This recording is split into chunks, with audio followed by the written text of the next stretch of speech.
اللہ تعالیٰ نے قرآن مجید میں ارشاد فرمایا والعصر، محبوب مجھے تیرے مقدس زمانے کی قسم ہو، ان الانسان لفی خسر، بے شک انسان نقصان میں، الا الذین آمنوا، سوائے ان لوگوں کے جو ایمان لائے، وعملوا الصالحات، اور جنہوں نے اچھے کام کیے،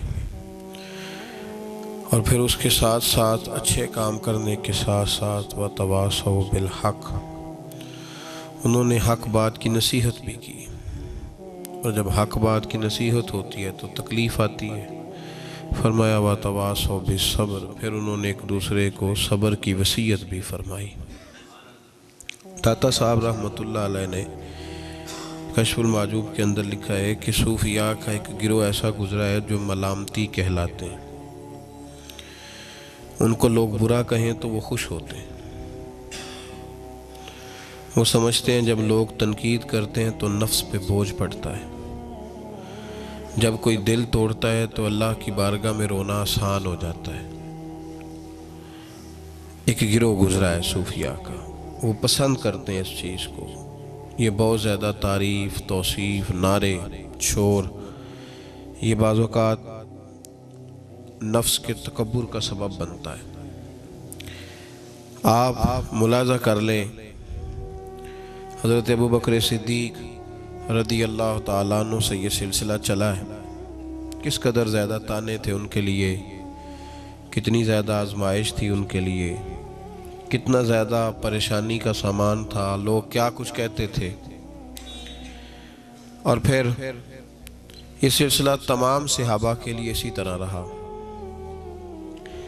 آپ لوگ جن لوگوں کی تعریف کرتے ہیں یہ ضروری نہیں کہ باقی بھی سارے ان کی تعریف کرتے ہوں۔ امام علی مقام سیدنا امام حسین رضی اللہ تعالیٰ عنہ کا ہم دن مناتے ہیں، پوری امت مسلمہ امام حسین رضی اللہ تعالیٰ عنہ کی عظیم قربانی کی یادگار مناتی ہے، تو سارے کلمہ گو تو ایسا نہیں کرتے۔ آج بھی ڈھیروں لوگ ہیں جو تانا دیتے ہیں، اس کو سیاسی جنگ کہتے ہیں۔ دین کے لیے یہ جو آزمائش رہی، یہ جو تانا رہا، یہ جو تنقید رہی، یہ اس کا حسن رہا، یہ چیز اس کو نکھارتی ہے، یہ اس کے اندر تازگی پیدا کرتی ہے۔ جب آپ کو راہ دین میں کوئی برا کہتا ہے تو آپ کے لیے وہ چیز مزید حسن کا سامان پیدا کرتی ہے، آپ کے لیے مزید بہتری ہوتی ہے۔ داتا صاحب رحمۃ اللہ تعالیٰ علیہ نے خود لکھا ہے، داتا صاحب فرماتے ہیں کہ ایک طریقت کا ایک مسئلہ میرے لیے بن گیا تھا۔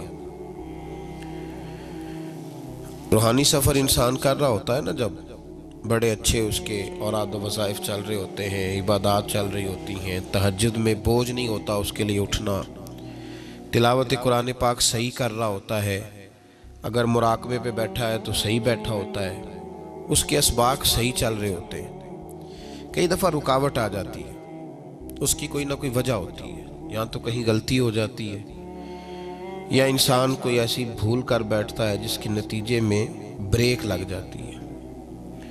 داتا گنج بخش علی حجویری رحمۃ اللہ تعالیٰ علیہ ارشاد فرماتے ہیں کہ میرا طریقت کا کوئی مسئلہ بن گیا، روحانی سفر جو میں طے کر رہا تھا۔ آج کل تو خیر سارے لوگ طے کر کے بیٹھے ہوئے نا، ہم سارے سفر، ہم تو مسافر ہے ہی نہیں، ہم نے تو مکمل کر لیا سفر۔ ہم تو گفتگو کرتے ہیں تو ایسے لگتا ہے کہ جیسے طریقت کے اماموں میں ہمارا نام لکھا جائے گا، بالکل ہم کوئی ماحول ہی نہیں ایسا کہ کوئی سیکھے، کوئی پوچھے، کوئی سوال کرے، کوئی آگے بڑھنے کی کوشش کرے، مزاج نہیں رہا ہمارا۔ داتا صاحب کہتے ہیں میں ایک روحانی مسئلے میں الجھ گیا تھا، تو میں نے بڑے اوراد کیے، وظائف پڑھے، بڑا میں نے اللہ اللہ کی، بڑا کچھ کیا، جو ممکن تھا میں نے کیا، کئی مزارات پر حاضری بھی دی، صدقات و خیرات بھی کیے، لیکن وہ میرا مسئلہ حل نہیں ہوتا تھا۔ وہ ایسا مسئلہ تھا جو الجھ گیا، مجھ سے حل نہیں ہو رہا تھا۔ آپ فرماتے ہیں میں چلتے چلتے ایک مسجد میں گیا تو وہاں کچھ درویش بیٹھے تھے، درویش، اور وہ عجیب مجذوب صفت لوگ تھے، ایک گروہ ان کا پورا بیٹھا ہوا تھا۔ فرماتے ہیں انہوں نے میری طرف دیکھا تو میرا مذاق اڑانا شروع کر دیا، پھر انہوں نے خربوزے کھانے شروع کیے، وہ خربوزہ کھاتے تھے اور چھلکے مجھے مارتے تھے۔ آپ فرماتے ہیں وہ چھلکے مار کے پھر ہنستے تھے، پھبتیاں کستے تھے، میرا مذاق اڑاتے تھے۔ فرماتے ہیں وہ میرا مسئلہ جو کئی دنوں کا اٹکا ہوا تھا، حل نہیں ہو رہا تھا، ان کی یہ حرکت کرنے سے میرا وہ والا مسئلہ اللہ نے حل فرما دیا۔ میرے اندر وہ تازگی پیدا ہو گئی۔ جب کوئی شخص خبر لاتا ہے نا آپ کے لیے جب کوئی خبر لاتا ہے کہ فلاں نے آپ کو برا کہا، تو اس میں محاذ نہیں قائم کرنا چاہیے۔ ایک ہم لوگ محاذ بنا لیتے ہیں۔ جو موقع ہماری عین اصلاح کا ہوتا ہے، جس میں ہمارے لیے بڑے اسباق ہوتے ہیں، ہماری بہتری بہت زیادہ اس کے اندر مضمر ہوتی ہے، ہم اس کو سمجھتے ہی نہیں۔ یہ جو دین کے لیے تانا ہوتا ہے نا، جے کر یہ تانے نصیب ہو جائیں ہمیں، اگر ہمارے مقدر میں آ جائیں یہ تانے، تو یہ بڑا فائدہ کریں گے، یہ نفع کریں گے۔ بہت سارے تانے ہم برداشت کرتے ہیں، لوگ بہت ساری برادریوں کو اچھا نہیں سمجھتے، ہم سہتے ہیں۔ کبھی کوئی برادری چھوڑ کے نکلا تو نہیں۔ بہت سارے لوگ بہت ساری چیزوں کو اچھا نہیں سمجھتے، لیکن ہم نے احتجاج تو نہیں کیا۔ مذہب کے معاملے میں ذرا سا ہلکا سا کو تانا دیتا ہے۔ میں نے کہا کہ آپ دیکھیں نا داتا صاحب نے کتنی خدمت کی، تو کیا سارے لوگ اچھا کہتے ہیں داتا صاحب کے مزار کو؟ آج بھی اتنی لمبی زبانیں نکال کے لوگ کہتے نہیں وہ شرک کا اڈا ہے، معاذ اللہ۔ بابا فرید علیہ رحمہ زہد الانبیاء، شیخ الاسلام، تو کیا ساری دنیا ان کو صحیح کہہ رہی ہے آج بھی؟ تو یہ تو بھائی لطف ہے، آپ اس لطف کا رنگ کیوں خراب کرتے ہیں؟ اس کا ذائقہ لیں، اس طرف بھی توجہ کریں، اس پر غور کریں۔ میرے اعلیٰ حضرت فاضل بریلوی رحمت اللہ تعالی علیہ، اعلیٰ حضرت رحمت اللہ علیہ کے زمانے میں ہی لوگ انہیں مجدد کہتے تھے، ان کے زمانے میں ہی انہیں امام اہل سنت کہا جاتا تھا۔ ان کے دور میں بڑے بڑے شیخ الحدیث، بڑے بڑے لوگ ان کی بارگاہ میں آ کے بیٹھا کرتے تھے۔ سید دیدار علی شاہ صاحب رحمت اللہ علیہ عمر میں ان سے بڑے تھے، لیکن پھر بھی ان کی خدمت میں آ کے بیٹھتے تھے۔ صدر اللہ فاضل سید نعیم الدین مراد آبادی جیسی شخصیات ان کی بارگاہ میں رات کو بیٹھا کرتے تھے۔ بڑے بڑے قیمتی لوگ، حضرت محدث صورتی، یہ مرید تھے مولانا فضل الرحمان گنج مراد آبادی رحمت اللہ علیہ کے، اور پڑھا بھی انہی سے، خلافت بھی انہی سے، سارا سلسلہ انہی سے، لیکن ہر وقت اعلیٰ حضرت کے پاس بیٹھے رہتے تھے، اور عمر بھی اعلیٰ حضرت سے زیادہ تھی۔ تو کچھ لوگوں نے کہا کہ سارا سلسلہ وہاں ہے، بیٹھے یہاں رہتے ہو۔ فرمانے لگے یار جو ایمان کی لذت ان کے پاس ملی ہے وہ کسی اور جگہ نہیں ملی۔ ہر چیز اپنی جگہ پہ، لیکن اس کے ساتھ ساتھ ایک دوسرا پہلو بھی تھا۔ جس طرح آج لوگوں نے شور ڈالا ہے نا، اتنی تنقید شاید کسی شخص پہ ہوتی ہو جتنی فاضل بریلوی پہ معاذ اللہ کی جاتی ہے۔ لوگ بدعتی کہہ کے، قبر پرست کہہ کے، بڑا کچھ کہہ کے تانے نہیں دیتے، انہیں الزامات نہیں لگتے۔ تو یہ آج نہیں شروع ہوئے، یہ اس زمانے میں بھی یہ سلسلہ جاری تھا۔ حضرت مولانا ظفر الدین صاحب بہاری رحمت اللہ تعالی علیہ بہت بڑے عالم تھے، بخاری کی شرح فرمائی، اور اعلیٰ حضرت کے خلفاء میں سے تھے، بڑے قابل آدمی تھے، بہت بڑے عالم تھے۔ تو پیار بھی بڑا تھا، جس سے محبت ہوتی ہے اس کی غیرت بھی انسان کے دل میں ہونی چاہیے۔ تو خطوط پڑھنے کی اور جواب دینے کی ڈیوٹی بھی حضرت مولانا ظفر الدین بہاری رحمت اللہ علیہ کی تھی۔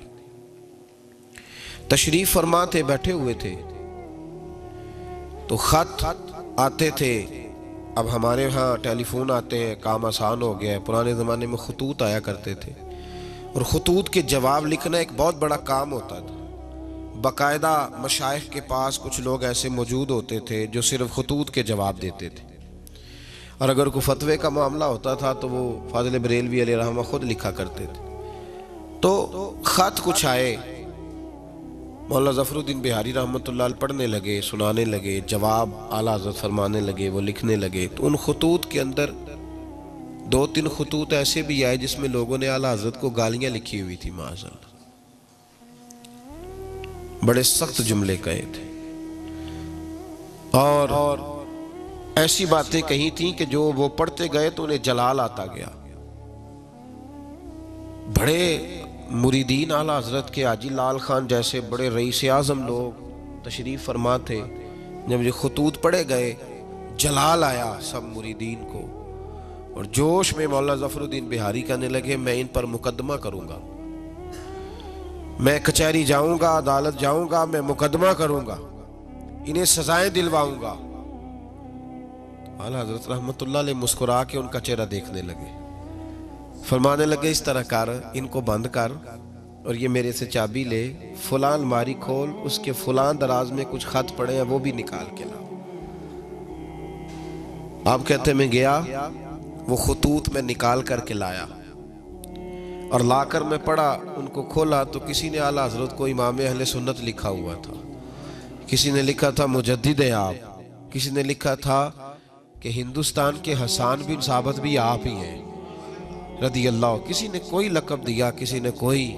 اعلیٰ حضرت فرمانے لگے ظفر الدین اس طرح کر یار، انہوں نے میری تعریفیں کی ہیں، پہلے انہیں جائیدادیں بانٹنا، تو پھر تنقید کرنے والے پہ مقدمہ بھی کر لینا، انہیں پہلے جائیدادیں بانٹنا، ان کے لیے انعام کا اعلان کر۔ اور پھر بڑا خوبصورت اور قیمتی جملہ جو صوفیاء کی روحانی تربیت کے لیے بڑا قیمتی ہے، بڑا خوبصورت جملہ کہا۔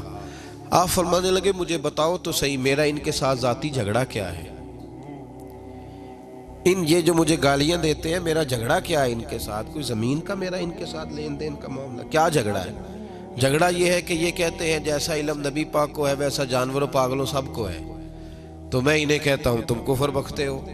یہ کہتے ہیں لاٹھی تو فائدہ دیتی ہے، محمد اور علی تو اتنا فائدہ بھی نہیں دیتے، تو میں انہیں کہتا ہوں تم کفر بکتے ہو۔ یہ کہتے ہیں اللہ جھوٹ بول سکتا ہے معاذ اللہ، تو میں کہتا ہوں تم کفر بکتے ہو۔ یہ کہتے ہیں حضور کے بعد بھی کوئی نبی آئے تو ختم نبوت میں فرق نہیں پڑتا، تو میں کہتا ہوں تم کفر بکتے ہو۔ یہ کہتے ہیں گدھے بیل کا خیال آئے تو نماز نہیں ٹوٹتی، نبی پاک کا آ جائے تو ٹوٹ جاتی ہے۔ تو فرمایا میں انہیں کہتا ہوں میرا ان کے ساتھ جھگڑا کیا ہے؟ یہ بس جھگڑا ہے۔ فرمایا چل ظفر الدین انہیں مجھے گالیاں نکالنے دے، جب تک مجھے گالیاں لکھتے رہیں گے میرے نبی کی توہین میں تو کوئی جملہ نہیں نہ لکھیں گے، لکھنے دے مجھے گالیاں۔ جے کر یار دے نام دا ملے میڑا، چولی پا لئیے پنجے سٹیے نا، تو یہ کر یار دے نام دی ملے سولی، چوٹا چوٹ لئیے پیشاں ہٹی۔ ہمارے بزرگوں نے ہمیں سکھایا ہے ملامت نفع کی چیز ہے۔ جب آپ حق بات کہتے ہیں تو بہت سارے لوگ ایسے ہوتے ہیں جن کو وہ بات اچھی نہیں لگتی، اپنی طبیعت کے اندر یہ تازگی پیدا کریں۔ درس یہ ہے آج کا کہ یہ تازگی اپنی طبیعت میں پیدا کریں، اور بڑی جلدی پریشان ہو کے بکھر جانا، بلکہ کچھ ساتھی بکھرتے ہیں، کچھ بکھرتے ہیں، بالکل بکھر جاتے ہیں۔ آپ بکھرے نہیں۔ اگر کوئی شخص 2 منٹ کے لیے کیا ہی دیتا ہے کہ پتہ ہے مجھے تو پہلے کیا تھا، آج تو نے وہاں جا کے داڑھی رکھ لی ہے، تو اس سے آپ کی داڑھی کا ثواب بڑھ جائے گا، کم نہیں ہوگا۔ اس سے آپ کا اجر اسے بڑھے گا، آپ کو فائدہ زیادہ ہوگا۔ جتنی نیکی دقت کے ساتھ ہوتی ہے اتنا اللہ اجر زیادہ عطا فرماتا ہے۔ تو آپ بڑی جلدی پریشان نہ ہوا کریں، بڑی جلدی آپ جو ہے وہ اس طرف توجہ نہ کیا کریں کہ یہ مجھے فلاں آدمی یہ کہہ رہا ہے تو اب کیا بنے گا، کس طرح کر کے یہ سلسلہ چلے گا۔ یہ ہمارے بزرگوں نے، ہمارے مشائخ نے، ہماری تربیت کرنے والوں نے یہ اسباق ہمیں پڑھائے کہ اس سے فائدہ ہوتا ہے، اس سے نفع ہوتا ہے۔ بہت سارے لوگ کہتے ہیں میں نے داڑھی رکھ لی تو میرے اندر بڑی کمی ہے، تو لوگ کہیں گے، بہت سارے لوگ تانا دیتے ہیں داڑھی رکھ کے تو اس طرح کرتا ہے۔ تو بھائی بات یہ ہے کہ داڑھی رکھنے کے بعد معصوم کون ہو جاتا ہے؟ یہ کس نے فتویٰ دیا ہے کہ جو رکھ لے وہ معصوم ہے، اب اس سے غلطی نہیں ہوگی؟ تو گناہ چھوڑنے کی کوشش کرنی چاہیے، بلکہ میرا تو نظریہ یہ ہے کہ داڑھی بہت سارے گناہوں سے بچا لیتی ہے بندے کو، بہت ساری گناہوں سے داڑھی بندے کو یہ محفوظ کر لیتی ہے۔ یہ چیزیں آپ کو بچائیں گی، آپ کا تعارف بڑھ جائے گا، آپ کے لیے لوگ اچھے جملے کہنے لگ جائیں گے، خیر کا فکر آپ کے لیے ادا کیا جائے گا۔ اس لیے نیکی کے رستے میں جب کوئی آدمی کوئی کسی جگہ پہ کسی شخص کو برا کہے، پھر ایک اور سوال ہے، اس کا جواب بھی بڑا ضروری ہے۔